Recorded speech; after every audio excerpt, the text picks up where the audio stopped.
Percy and the Ghost Diesel, based on the long-lost video of the same name. It was the night before Halloween, and all the engines were gathered at Tinkman's sheds for their annual tradition of telling ghost stories. Percy was telling the story his driver had told him.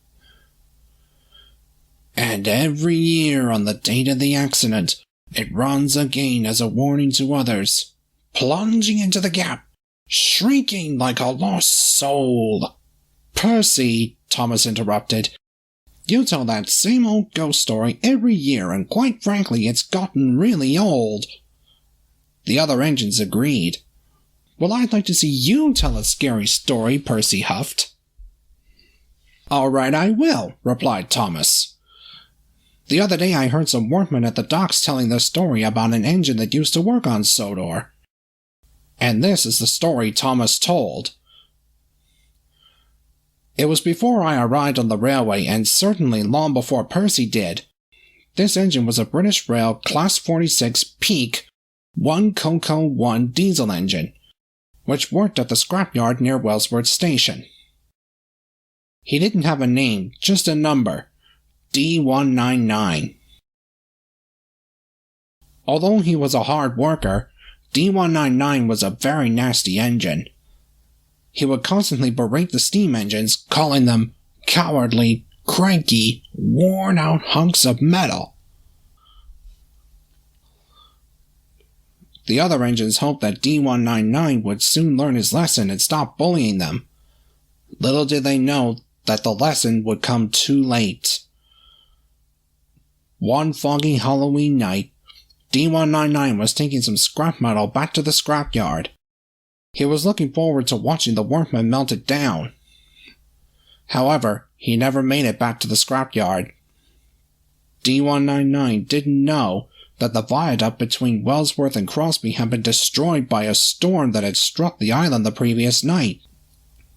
As D199 rounded the bend, he didn't see the broken viaduct until it was too late. He braked hard, but the heavy trucks pushed him on. His driver jumped clear as D199 slid off the viaduct and plunged helplessly into the water, screaming as he did so. Splash! By the time an engine arrived with the breakdown crane to start work on the broken bridge, D199 was long gone. His remains were eventually recovered and taken to the scrapyard to be melted. As the months passed, everyone soon forgot about him. However, almost a year after the fatal accident, an engine was taking some trucks to the scrapyard one Halloween night. They were old and rusty, and no longer suitable for service. As the engine started to cross the newly repaired viaduct, he began to hear the sound of a diesel coming towards him. He stopped in the middle of the bridge and looked around, but the fog restricted his vision. Then, suddenly, the ghostly shape of a large diesel engine appeared out of the fog and began racing towards him. As the diesel neared the viaduct, it suddenly disappeared, followed by the sound of a loud splash and a chilling scream that echoed around the valley. Terrified, the engine reversed off the viaduct as fast as it could. Word quickly spread. Many engines believed that it was the ghost of D199, haunting the viaduct where he had met his end. At first, no one believed it. But after a series of similar encounters, the others quickly began to believe the story.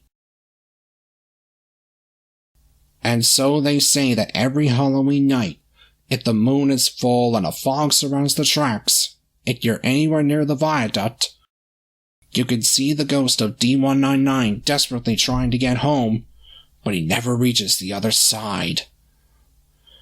The engine stared at Thomas in shock.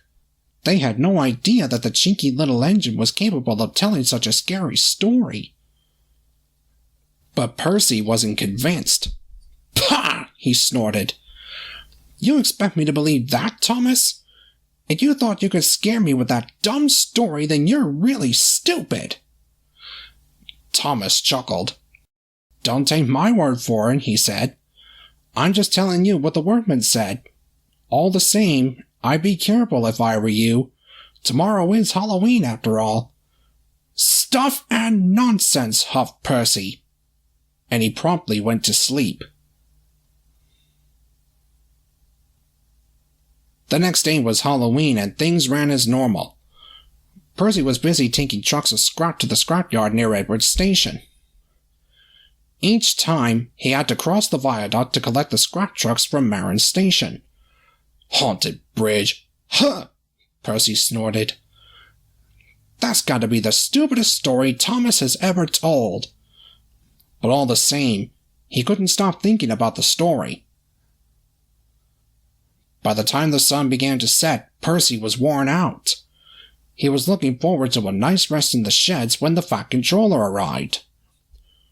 "Percy, I'm afraid that a last-minute train of scrap metal has been delivered to Kildane Station and there are no other engines available, so I would like you to collect it and deliver it back here." Yes, sir," stammered Percy. He didn't feel so brave now. By the time Percy had collected the train, night had fallen, and a mist was starting to roll in.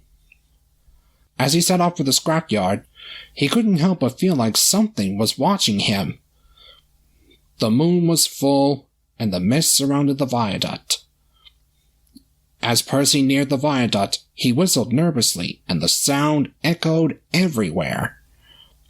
Then, halfway across the bridge, there was a loud hiss, and the train came to a screeching stop. "What happened?" cried Percy. "You burst your safety valve," said the driver. "You can't pull the train anymore. And it's too late to call anyone for help. I'm afraid you're stuck here." Percy groaned. He watched as his driver and fireman carefully climbed down from the cab and walked away to catch the midnight express home. Now that Percy was by himself, he was beginning to feel very scared. Thomas's story continued to spin around his smoke box. All around him, the fog swallowed his surroundings, and his only company was his lamp, which did very little to light the way. Percy looked down at the water, which, in the dark, looked like black sludge. "There's no such thing as ghosts," he said to himself, but that didn't help much. Soon, Percy grew tired and finally fell asleep.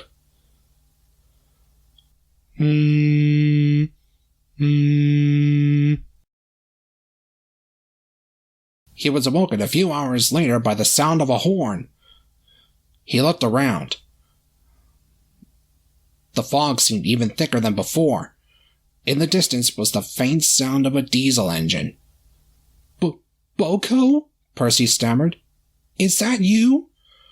No reply came. Only another loud horn. The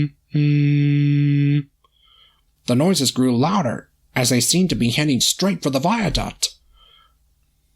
Percy grew more and more uneasy. Suddenly, out of the fog shot the ghostly shape of a diesel. It was a British Rail Class 46 Peak 1 Coco 1 diesel. But what scared Percy the most was that on the diesel's side, he could just make out the number D199. Percy knew what that meant. As the diesel began to cross the viaduct, it disappeared halfway, followed by a loud splash and a chilling scream. The sound echoed all around him. "It's the ghost diesel!" Percy cried. He shut his eyes tight and didn't open them for the rest of the night. In the morning, when Thomas arrived to take Percy to the works, he couldn't help but notice the terrified look on his face. "What's wrong, Percy? You look like you've seen a ghost." At first, Percy didn't reply. Then, in a quiet, shaking voice, he muttered, D199. Thomas's eyes went wide. "You mean that story was true? I thought I made it up." Percy once again fell into absolute silence. Percy was soon fixed and went back to work. He quickly got over his ghostly encounter and was soon himself again. But every time he crosses the viaduct, he is sure to blow a respectful whistle for D199, hoping that, wherever he is, that he can eventually find peace. The end.